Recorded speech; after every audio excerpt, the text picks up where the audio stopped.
토큰 포스트에서 나온 기사인데요. 매트릭스 포트 내년 상반기 비트코인 상승 촉매제 6가지. 제가 여러분들 진짜 더 큰 비트코인 포함해서 알트코인의 상승세는 제가 여러분들 내년 한 2월에서 한 5월, 6월까지라고 말씀을 지난주에 드렸었죠. 왜냐하면 전통적으로 12월에서 1월은 코인 시장이 잠잠해요. 왜냐하면 주식시장도 잠잠하거든요. 주식시장도. 연말 연초는 펀드들도 대부분 북클로징, 자금 운용들을 잘 안 하고 하기 때문에, 그래서 전 내년으로 봅니다. 내년. 그러니까 그 알트코인들 이제 조금씩 오른 종목도 있잖아요. 뭐 여러 가지. 근데 이제 제가 말씀드렸던 이제 그 제대로 된 불장은 내년 한 2월, 3월 그쯤에 더 강하게 시작할 겁니다. 그러니까 지금부터 조금씩 계속 올라가요. 올라가고 가되 12월 한 중순 넘어가면 12월 중순에서 한 1월 중순 그때 한 달은 잘 안 움직입니다. 매년 그랬어요. 매년. 코인 역사를 보시면 항상 그랬어. 언제나 그랬습니다, 여러분. 그래서 그 부분들을 감안하셔서 올해 제가 이제 올해 10월부터 움직일 거라고 작년 이맘때부터 말씀드렸잖아요. 올해 10월부터 움직일 거라고. 딱 정확히 올해 10월부터 움직였고, 그리고 그 올해 연말까지는 이제 상승을 준비하는 단계. 그러니까 올라가다 또 내려오기도 해 왔다 갔다 합니다. 충분히 시간이 있어요. 수량 늘리게 할 시간도 있으시고, 그리고 나서 이제 내년에 한 2월부터가 좀 강하게 랠리가 좀 세지지 않을까 저는 그렇게 봅니다. 6가지의 모멘텀이 뭐냐? 이 첫 번째 금리 인하. 근데 요거는 조금 저의 의견하고 틀려요. 내년 상반기는 좀 어려워요. 왜냐면 그동안 파월 의장의 그동안 주댕이 발언들을 종합해 볼 때 내년 상반기 금리 인하는 어렵습니다. 아무리 빨라도 상반기가 지나가는 시점 한 뭐 7월에서 12월 사이를 보고 있어요. 월가에서도. 그 정도면 뭐 여러 가지 물가적인 부분도 안정세가 되고, 또 이 고금리가 우리나라라든가 모든 전 세계의 고금리의 어떤 고통스러운 부분이 있지만 미국도 심각해요, 여러분. 이 고금리가 요즘에는 오죽하면 여러분 미국 사람들도 어떤 소비 심리가 많이 위축돼서 그 팁 있죠, 팁. 미국 사람들 그 팁 주는 거. 옛날에는 제가 한 20년 전에 미국 다녀왔는데 그 뒤로는 못 갔는데 아직 20년 전에 갔을 때는 에, 그 에버리지 보통 10%에서 10%, 10% 음식점에서 뭐 먹으면 한 10% 정도 팁을 준다. 그리고 한 10년 후가 15%로 바뀌었다가 그리고 이제 코로나 터지고 지금 최소 거의 18%에서 20%예요, 팁이. 근데 팁이 20% 수준이 되니까 미국은 아시다시피 예를 들면 음식값에다가 텍스가 붙죠. 텍스 그다음에 팁이 따로 붙어. 그러니까 이게 이 뭐야 예를 들면 30달러짜리 음식값을 먹으면 부가세 10% 붙으면 33이잖아요. 거기다가 팁이 20%가 더해지는 거야. 그럼 얼마야? 20%니까. 그럼 얼마야? 326, 뭐 6달러. 거의 40불이 돼버리는 거야, 40불. 그죠? 그러니까 30달러 물건을 뭐를 먹어도 40달러 기본이야. 최소. 이 세금이 또 주마다 세율이 틀려요. 10% 넘는 데도 있습니다. 그래서 이제 이런 문화들이 미국 사람들도 굉장히 부담을 갖다 보니까 요즘에 딜리버리 그 뭐죠? 그 무인 딜리버리 있죠? 무인 딜리버리 뭐죠? 뭐라고 하지? 그, 그 자동차 드라이브 트루 같은 게 훨씬 더 많이 보급되고 있고 그렇다는 거잖아요. 어쨌든 그래서 이 그 미국도 모기지 금리도 지금 미국도 모기지 그 주택담보대출 금리 있잖아요.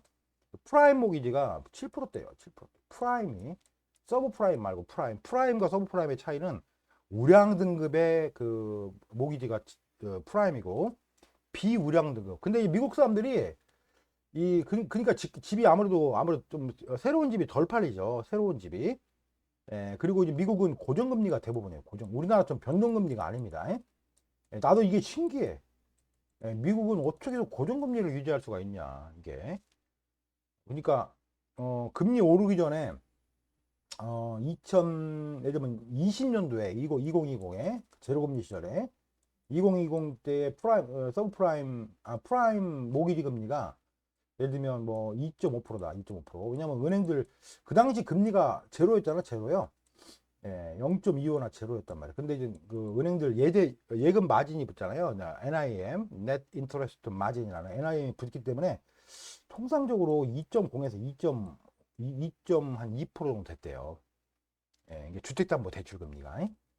그 당시에 받은 예를 들면 30년물 이런 것들은 그냥 그대로 가는 거야. 30년 가는 거야. 아, 볼륨이 작아요?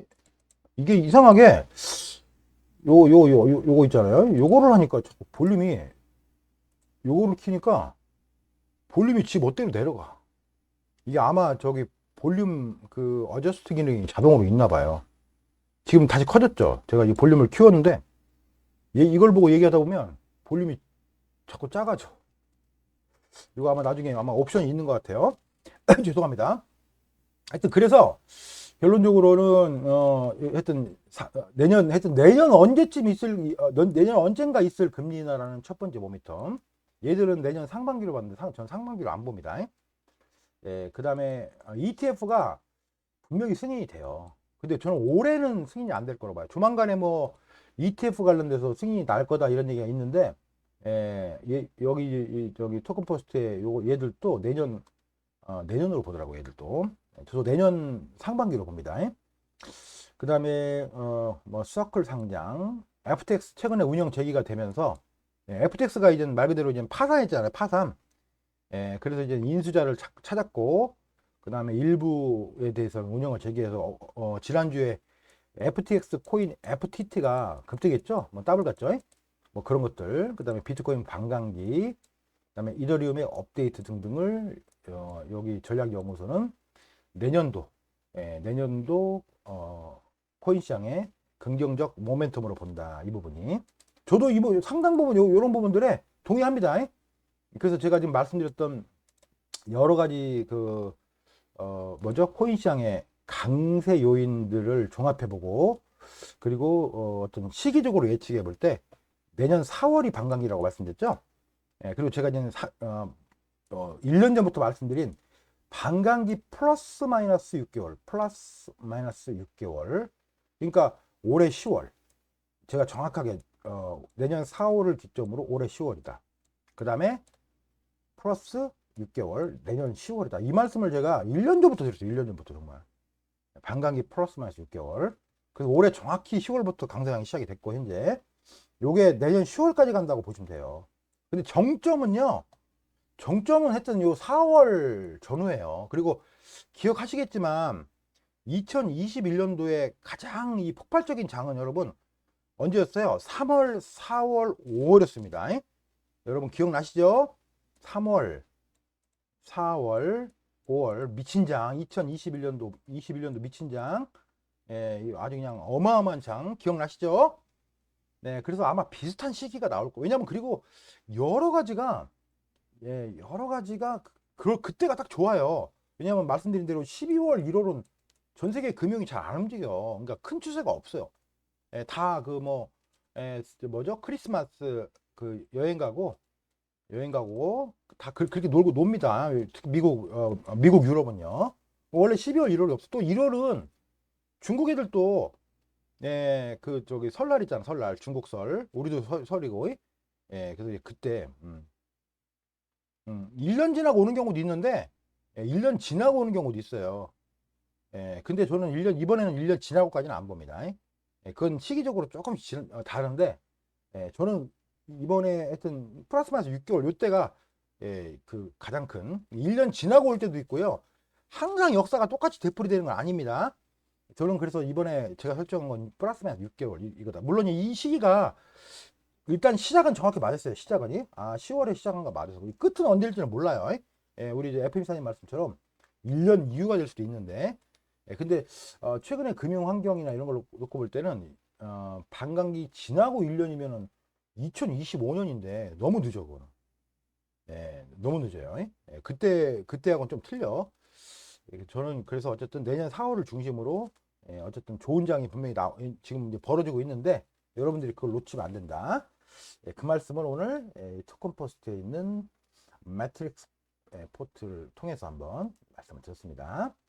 이상이고요.